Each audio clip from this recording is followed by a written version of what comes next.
किसी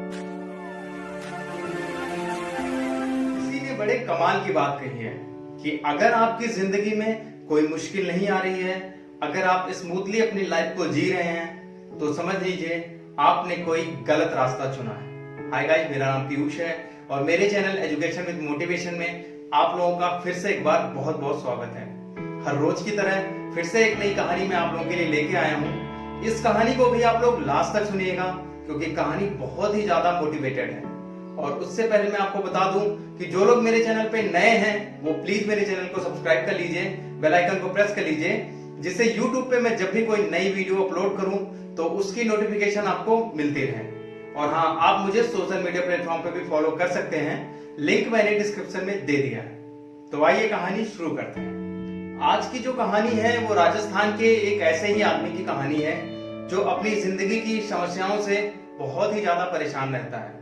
उसको लगता है कि भगवान ने सारी समस्याएं उसी को दे रखी हैं। वो जब भी अपनी एक समस्या से निकलता है उसके सामने कोई ना कोई दूसरी समस्या खड़ी हो जाती है।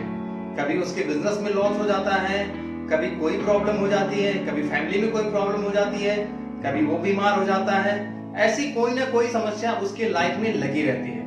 बेचारा बहुत परेशान रहता है, बहुत टेंशन में रहता है और सोचता रहता है कि मैं ऐसा क्या करूं कि मेरी समस्याएं खत्म हो जाएं। एक दिन वो सुनता है कि एक कोई पीर बाबा हैं जो उसके गांव में आ रहे हैं। उसे पता चलता है कि पीर बाबा सबकी समस्याओं का समाधान चुटकियों में कर देते हैं। ये सुन करके वो सोचता है क्यों ना पीर बाबा से मिला जाए और उनको अपनी सारी समस्याएं बताई जाए। हो सकता है पीर बाबा कुछ ऐसा कर दे कि उसकी लाइफ में आज के बाद से कोई समस्या ही ना आए। अगले दिन वो पीर बाबा से मिलने के लिए जाता है। वो शाम को बाबा के पास पहुंचता है और बाबा से अपनी सारी समस्याएं बताता है कि कैसे वो अपनी लाइफ में अगर एक समस्या से निकलता है तो उसके आगे दूसरी समस्या आ जाती है। पीर बाबा उसकी सारी बातें सुनते हैं और उससे कहते हैं कि ठीक है, मैं तुम्हें एक ऐसा उपाय बताऊंगा कि उसके बाद से तुम्हारी जिंदगी में कभी कोई समस्या नहीं आएगी। वो आदमी बड़ा खुश होता है और बाबा से कहता है कि ठीक है बाबा जी, आप मुझे बताइए इसके लिए मुझे क्या करना होगा, लेकिन तुम्हें एक छोटा सा काम करना होगा। वो आदमी तैयार हो जाता है और बाबा जी से कहता है कि बाबा जी, मैं हर वो काम करने के लिए तैयार हूं जिससे मेरी जिंदगी की समस्याएं खत्म हो जाएं। तो बाबा कहते हैं कि तुम्हें कुछ नहीं करना, बस तुम्हें ये करना है कि ये जो मेरे 100 ऊंट हैं, इन 100 ऊंटों को तुम्हें एक साथ सुला देना है।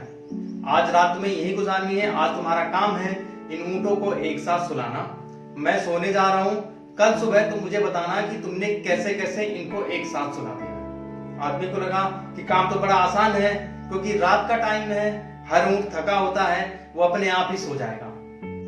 वो आदमी बाबा जी से बोला कि बाबा जी कोई बात नहीं, ये काम तो बड़ा आसान है, मैं इसे कर लूंगा, आप जाइए आराम से सोइए, कल सुबह आप मुझे वो उपाय बता दीजिएगा जिससे मेरी जिंदगी की समस्या का समाधान हो जाए। बाबा बोलते ठीक है, तुम ऊंट को रात में सुलाओ, सुबह मैं तुमसे मिलता हूँ। बाबा जी ये सब बोल करके सोने चले जाते हैं। रात काफी हो जाती है, आदमी भी ऊंटों को सुलाने चला जाता है। जब वो ऊंटों को सुलाता है तो वो देखता है कि कुछ ऊंट तो अपनी मर्जी से सो गए हैं, कुछ को तो वो जबरदस्ती सुला रहा है, जबरदस्ती बैठा रहा है। लेकिन जैसे वो कुछ ऊंटों को बैठा रहा है तो बाकी के कुछ ऊंट अपने आप खड़े हो जा रहे हैं। फिर वो उनको बैठाने की कोशिश कर रहा है, उनको सुलाने की कोशिश कर रहा है, लेकिन फिर कुछ ऊंट अपने आप ही खड़े हो जा रहे हैं। ऐसे करते करते पूरी रात गुजर जाती है, लेकिन वो 100 के 100 ऊंट एक साथ नहीं सोते हैं। कभी कुछ सोते हैं तो कभी कुछ उठ जाते हैं। कभी आदमी मेहनत करके कुछ को सुलाता है तो बाकी के कुछ उठ जाते हैं। मतलब वो 100 के 100 जो ऊंट होते हैं उसमें से सभी ऊंट एक साथ पूरी रात नहीं सोते हैं। आदमी को तो पहले लग रहा था कि ये तो बड़ा आसान है, लेकिन सुबह उसको एहसास होता है कि ये बहुत ही मुश्किल काम है। अगले दिन सुबह जब बाबा जी उससे मिलते हैं तो उसकी हालत देख के बाबा जी तो समझ जाते हैं कि इसने रात भर जग के बहुत कोशिश की है ऊंटों को सुलाने की, लेकिन ये सुला नहीं पाया। फिर भी बाबा जी उससे पूछते हैं कि बेटा ये बताओ, रात में सारे ऊंट एक साथ सो गए थे क्या? तो आदमी कहता है बाबा जी, कुछ ऊंट तो अपनी मर्जी से सो गए थे, कुछ को तो मैंने कोशिश कर करके सुला दिया, लेकिन कुछ मेरी कोशिश करने के बाद भी नहीं सोए। बाकियों को भी मैंने बहुत कोशिश की सुलाने की, अगर वो सो भी जाते थे तो थोड़ी देर बाद वो खुद ही उठ जाते थे। इसलिए बाद में मैंने उनको सुलाना ही छोड़ दिया।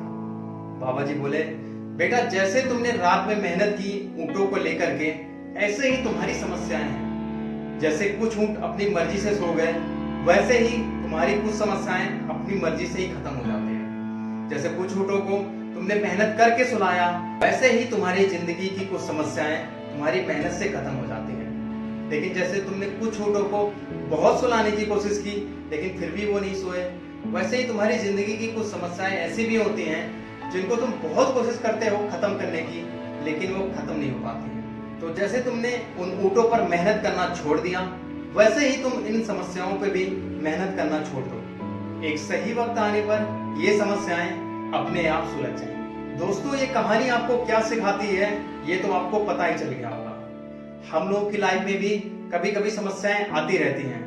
कुछ समस्याएं तो ऐसी होती हैं जो हम तुरंत सॉल्व कर लेते हैं, लेकिन कुछ समस्याएं बड़ी होती हैं जिनको हम उस टाइम तो नहीं सॉल्व कर पाते, लेकिन एक टाइम आने के बाद वो खुद ही सॉल्व हो जाती हैं। तो जो समस्याएं आप तुरंत सॉल्व कर सकते हैं उसको तो तुरंत सॉल्व कर दीजिए, और जो आपसे तुरंत सॉल्व नहीं हो पा रही हैं उसको थोड़े टाइम के लिए छोड़ दीजिए। एक सही टाइम आने के बाद वो खुद ही सॉल्व हो जाएंगे। तो गाइस, कहानी आपको कैसी लगी? आई होप आपको अच्छी लगी होगी। अगर अच्छी लगी होगी तो प्लीज कमेंट सेक्शन में जरूर बताइएगा। तो फिर अगर आप में भी है ये बात तो सुनते रहिए हर रोज एक नई कहानी पीयूष के साथ। मिलते हैं एक नई कहानी के साथ, तब तक अपना ख्याल रखिए। अगर आप में भी है ये बात तो सुनते रहिए हर रोज एक नई कहानी पीयूष के साथ। मिलते हैं एक नई कहानी के साथ, तब तक अपना ख्याल रखिए।